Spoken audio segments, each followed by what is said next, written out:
Eu acho que assim, a primeira etapa é você saber o que você quer.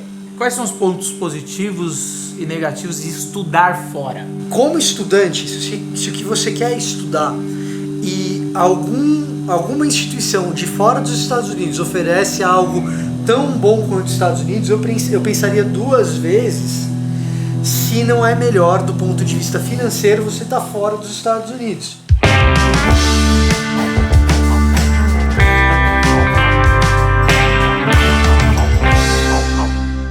E aí pessoal, bem-vindo ao encurtando distâncias diversas da cultura entre você e a nossa fé cristã. Hoje eu tô aqui com Fontana, tudo bem Fontana? Tudo bom? Fontana, teólogo, eu não gosto de ser chamado assim, youtuber, caramba, piorou, acho que menos, jornalista. Isso é mais... Não exerço mais jornalismo. Não, mas tudo bem. E hoje a gente vai fazer esse encurto sobre morar fora do país, USA. Se você tem pensado em morar fora, estudar fora, eu acho que esse papo aqui rápido que a gente vai ter com Fontana pode te ajudar a encurtar a distância. Fontana, fala um pouco sobre a sua decisão de estudar fora, o que você foi fazer lá e por que Estados Unidos? Eu estou estudando teologia nos Estados Unidos, na Trinity International University. Por que Estados Unidos? Cara, porque eu fui aprovado lá. Se eu tivesse sido aprovado em outro lugar, talvez eu estivesse em outro lugar. Então existiam algumas opções, né? Estados Unidos estava entre elas. A instituição na qual eu fui aprovado nos Estados Unidos foi mais uma escolha pela instituição do que propriamente pelo país em si, ou mesmo pelo lugar nos Estados Unidos onde eu estou. É a primeira vez que você mora fora estudando? É a primeira vez que eu ou moro faz fora um curso estudando. fora? Sim. Então, para quem está nos ouvindo, assistindo, tem muito a ver também com ser selecionado, né?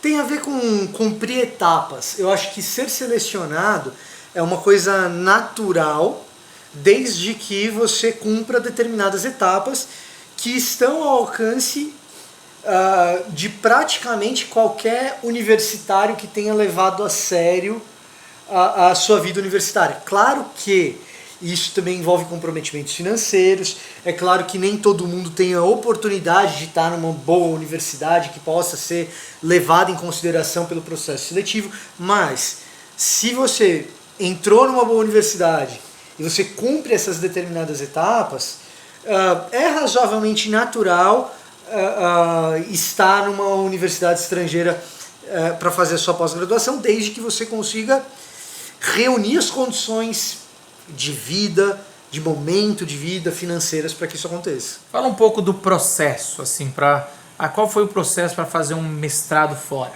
Então, a primeira... Mais Estados Unidos, lógico. Eu acho que assim, a primeira etapa é você saber o que você quer. Porque quando a gente fala de pós-graduação, você está falando em delimitação de estudos, você está falando em afunilar os estudos. E quanto maior a fase, mais avançada a fase que você está na vida acadêmica, mais afunilado isso é. Então no mestrado você afunila bastante, no doutorado mais ainda.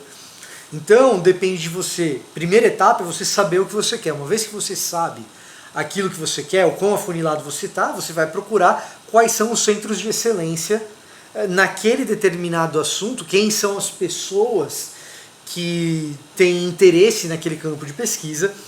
Feito isso, cada instituição tem a sua própria exigência, ou a sua lista de exigências para que você percorra essas etapas. Então, você tem uma etapa de língua estrangeira que você precisa estudar e se dedicar para conseguir fazer.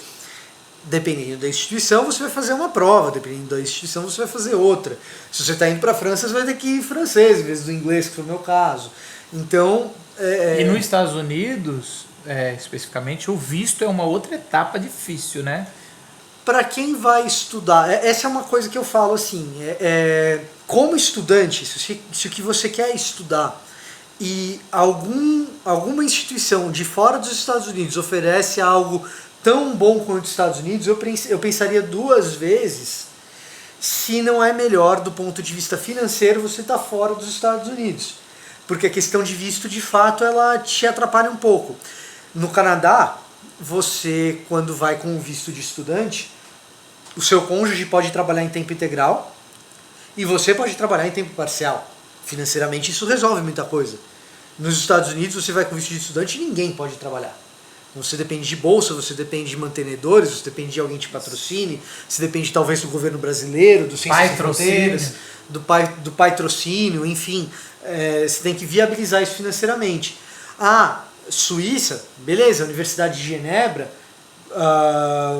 além da questão do visto, você tem a questão que você não paga quase nada. A Universidade de Genebra, com 500 francos suíços, você tem mais ou menos a mesma coisa que o dólar, né? Quase igual ao dólar. Com 500 francos suíços você pagou praticamente um semestre de mestrado. Caramba! Exatamente. Você tá lá na Flórida, certo? A sede da Trinity é em Chicago, é em Deerfield, que é do lado de Chicago. O meu orientador está em Tampa, na Flórida.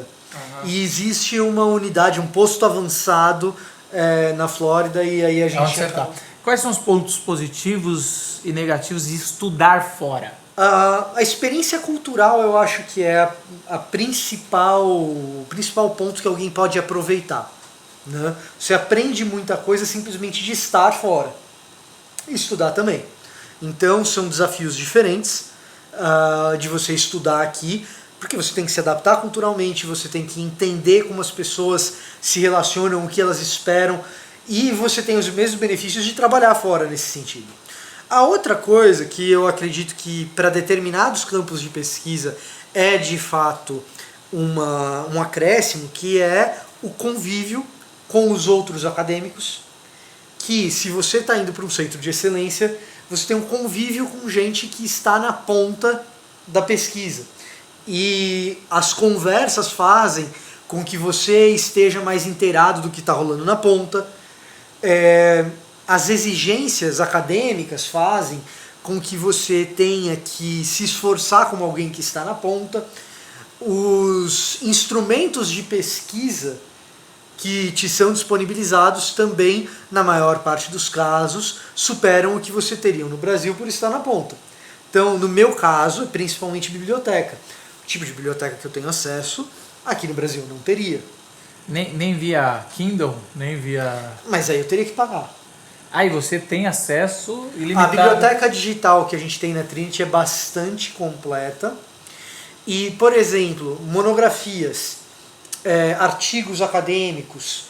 Se você não tem uma instituição que te dá acesso aos jornais acadêmicos, às revistas acadêmicas mais recentes, os periódicos mais recentes, e para a teologia, que é o meu campo, aqui no Brasil, muitas vezes o que acontece é que você está estudando teologia, mas você precisa, por exemplo, de um artigo da SBL, vamos supor, a Sociedade Bíblica de Literatura.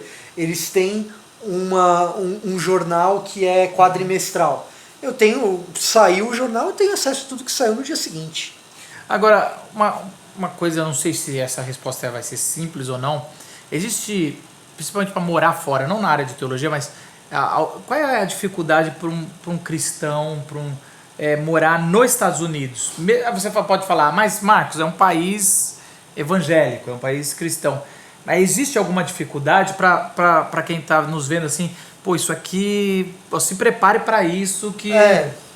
Eu diria que assim, se o cara enfrentar isso, não como dificuldade, mas como um desafio, ou mesmo até como um atrativo, eu acho que Estados Unidos, para um cristão, é um belíssimo destino por ser campo missionário, ao contrário do que muita gente pode pensar.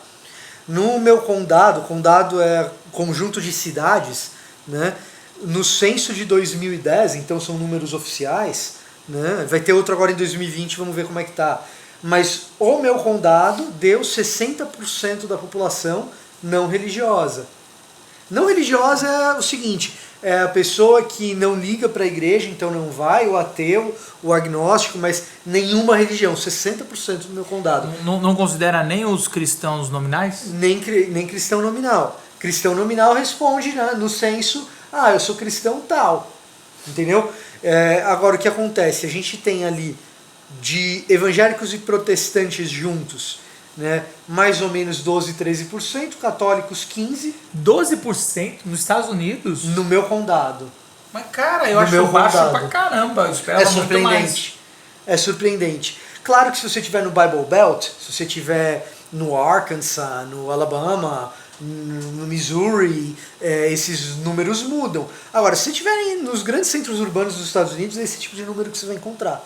Mesmo no Tennessee, vamos pegar Tennessee, que é um estado que está no Bible Belt. Se você vai em Nashville, que é a grande cidade de Tennessee, você não vai ter 60% como tem no meu, mas você vai ter 45% de não religiosos. E qual seria, por exemplo, a dica final? Tem algum jovem fazendo, estudando na faculdade, sonha em estudar fora, principalmente nos Estados Unidos, e aí vai seguir não importa qual é a matéria, tudo. Quais são as dicas práticas para alguém que está nos ouvindo e que vai encarar como um campo missionário, também como uma vida cristã? Procure saber quem é o grande influenciador da sua área, da área de pesquisa que você está pesquisando, que você está buscando pesquisa. Muitas vezes esse cara não vai ser o cara que vai te orientar. E às vezes uma dica interessante, né? O cara que é o grande influenciador da minha área, ele está em Princeton, ele está em Harvard, ele está em uma universidade que eu não vou ter acesso porque é muito cara, ou porque eu não tenho gabarito na minha vida, currículo para entrar numa dessas, é muito concorrido. Só que o fato de você conhecer esse cara talvez faça com que você descubra quem estudou com ele. E esse cara que estudou com ele está em outros lugares, outros polos menores, e pode ser mais favorável para você, porque quando você pega um cara que é um pouco mais jovem, a probabilidade dele te orientar é muito maior. Então essa é uma dica boa. Você é cristão? Antes de ir, faça um mapeamento de igrejas da região. Foi fácil para você achar? Não? Para mim foi fácil por causa do ministério Redeemer City to City, que é a rede de plantação de igrejas da Redeemer Presbyterian Church do Tim Keller. A gente procurou uma igreja que fizesse parte dessa rede de plantação de igrejas. Que tem mais ou menos o mesmo DNA, independente da denominação, né? Exatamente. Legal. Então, no nosso caso, a gente não tenta achar por acaso, né? Não vá por depois eu penso nisso. E fuja de mega igreja. Por quê que eu digo isso? Porque nos Estados Unidos, você está indo para outro lugar, tudo bem, mas mega igrejas são fascinantes e sedutoras nos Estados Unidos. É fantástico o que eles fazem, é digno de aplausos, muita coisa que eles fazem. Não sou contra a mega igreja. Só que você está indo para lá como estrangeiro. Você vai ter poucos focos de contato, gente para conhecer e tal. Você vai se sentir sozinho, é uma experiência solitária. Você vai para uma mega igreja, facilmente você se perde na multidão e não faz nenhuma amizade. Então, por que nos Estados Unidos a mega igreja é sedutora? Eu digo para você, fuja da mega igreja, vá para uma igreja de 100 pessoas, 200 pessoas, 250, porque chegando ali as pessoas sabem quem você é, elas vão se aproximar de você, você vai conhecer as pessoas e você vai ter na igreja um polo de pessoas conhecidas, porque você vai se sentir solitário. Então, eu acho que não é saudável para o cara que está saindo ir para uma mega igreja por causa disso. Gostou? Gostou da nossa entrevista? Que legal! A gente combina aqui entre nós de você marcar as pessoas que querem fazer intercâmbio. Assim eles vão ter esse acesso, pode entrar em contato com Fontana via YouTube mesmo. Não deixe de assinar o nosso canal, de apertar o sininho e compartilhar esse vídeo. A gente se vê na próxima semana. Falou!